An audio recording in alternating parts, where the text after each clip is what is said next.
Good morning दोस्तों। आज मैं बात कर रहा हूं राज्य में पारा मेडिकल के जो छात्र हैं उनका जो सत्र लेट है उस विषय पर।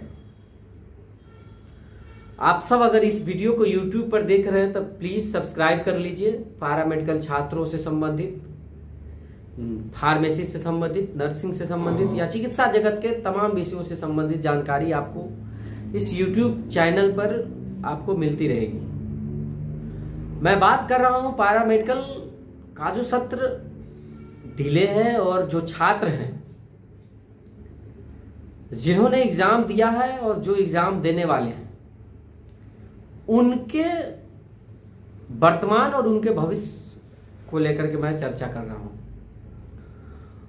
यह इसलिए कि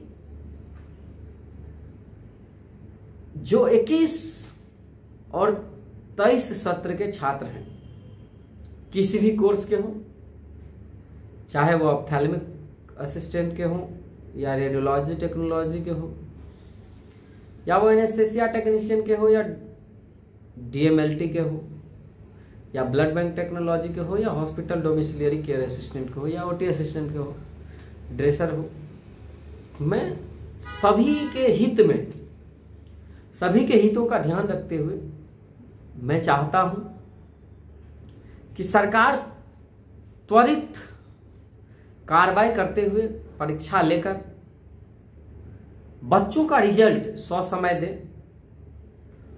साथ ही साथ जो भी नियुक्ति आ रही है उसमें जो भी लोग, जो भी छात्र हैं उनको मौका मिलना चाहिए, उनको मौका मिले। हम लोग जहां तक संभव होगा पूरी तत्परता के साथ छात्र हित में, विभागीय मंत्री हो, विभागीय पदाधिकारी हो, सभी से बात मैं करूंगा, क्योंकि मैं हमेशा चाहता हूं जो लोग योग्य हैं, जो लोग उसके हकदार हैं, उनको हक मिलना चाहिए। और इसमें सत्र लेट की वजह से जो छात्र परेशान हैं वह भी इसके हकदार हैं। अगर सरकार समय से एग्जाम ले ली होती तो आज छात्रों को इसके लिए परेशान नहीं होना पड़ता, मन में संशय नहीं रहती। इसलिए यह बहुत जरूरी है। साथ ही साथ जो 2020 बैच के फाइनल ईयर के स्टूडेंट जिन्होंने एग्जाम दे रखा है और 22 बैच के फर्स्ट ईयर के स्टूडेंट जिन्होंने एग्जाम दे रखा है, उन सब का रिजल्ट आना बहुत जरूरी है। एक बात मैं यहां और कह देना चाहता हूं, 2022 बैच के जो छात्र हैं जिनका एग्जाम हमको लगता है 2-3 महीने पहले हुआ था, शायद जुलाई में ही हुई थी, तो जुलाई, अगस्त, सितंबर, अक्टूबर, नवंबर, दिसंबर, जनवरी, फरवरी, मार्च, हमारा पूरा तैयारी है कि आप सबके सेकेंड ईयर का एग्जाम फरवरी मार्च तक हो जाना चाहिए। और हमें पूरी उम्मीद है कि यह एग्जाम होगी। मैं चाहता हूं कि चाहे वो 21 बैच के छात्र हों या 22 बैच के छात्र हों या 23 बैच के छात्र हों, सभी लोगों को, जो लोग भी सरकार 3 फेज में बहाली करने की बात कह रही है, तो सभी लोगों को मौका मिले जो लोग योग्य हैं। एक बात यहां पे 23 बैच के भी बच्चों के लिए कहना बहुत जरूरी है। हम लोग लगातार प्रयास कर रहे हैं कि 23 बैच का भी एग्जाम, 23 सत्र का भी एग्जाम जल्दी हो। बीते दिनों ही स्वास्थ्य विज्ञान विश्वविद्यालय के वाइस चांसलर से भी हमारी मुलाकात हुई थी उनके कार्यालय में, तो हमने उनको कहा था, उन्होंने कहा है कि रजिस्ट्रेशन प्रोसेस के लिए एनआईसी को जो है सो कॉलेज लिस्ट अपडेट कर दी गई है और रजिस्ट्रेशन प्रक्रिया शुरू होगी। उन्होंने कहा है कि छठ के जस्ट बाद रजिस्ट्रेशन प्रक्रिया शुरू करेंगे। उनका कहना है कि नवंबर में, वो पहले कह रहे थे कि हम सितंबर में कर लेंगे, अक्टूबर में कर लेंगे, अक्टूबर नवंबर में कर लेंगे, लेकिन नहीं हो पाया है।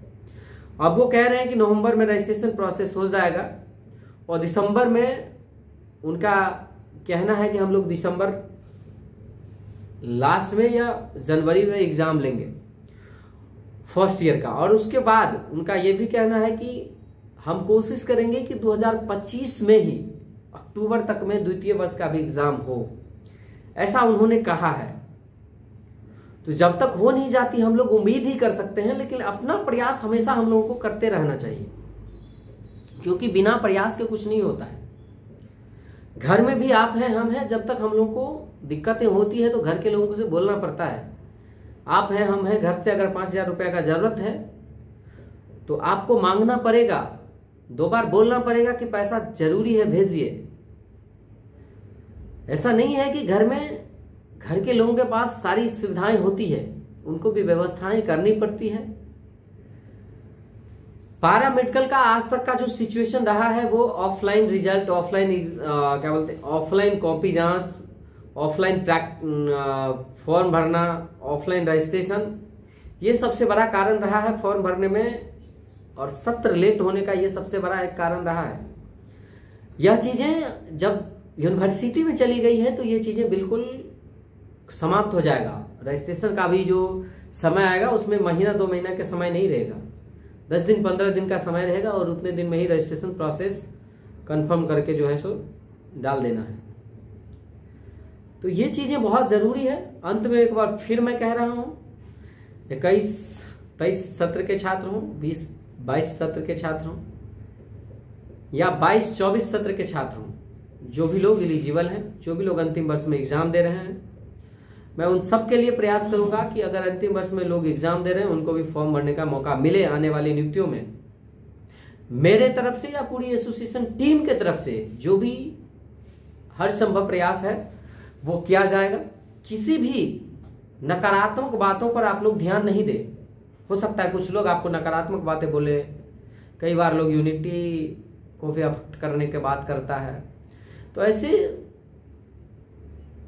ऐसे नकारात्मक मानसिकता वाले लोगों के साथ बिल्कुल ना रहें, बिल्कुल ध्यान न दें, क्योंकि कुछ लोगों का काम है कहना, कुछ से कुछ कहते रहेंगे। हम सब का काम है मिलकर बात करना। जो भी दिक्कतें आप हमको अपडेट करिए, हमारे एसोसिएशन को अपडेट करिए, और हम लोग सभी विषयों पर बात करते हैं। समय रहती है, आप सब ग्रुप में हजारों लोग जुड़े हुए हैं, ग्रुप में भी प्रतिक्रिया दी जाती है, और जमीनी स्तर पे हम लोग काम कर रहे हैं।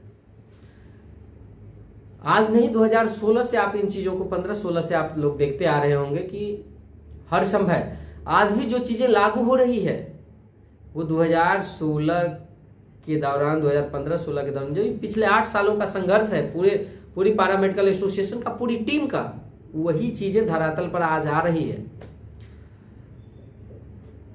इसलिए हम सबको प्रयास करते रहना चाहिए। जो आज हम प्रयास करेंगे उसका नतीजा कल आएगा, कल नहीं परसों आएगा, लेकिन आएगा तो जरूर। इसलिए प्रयास कभी छोड़ना नहीं है।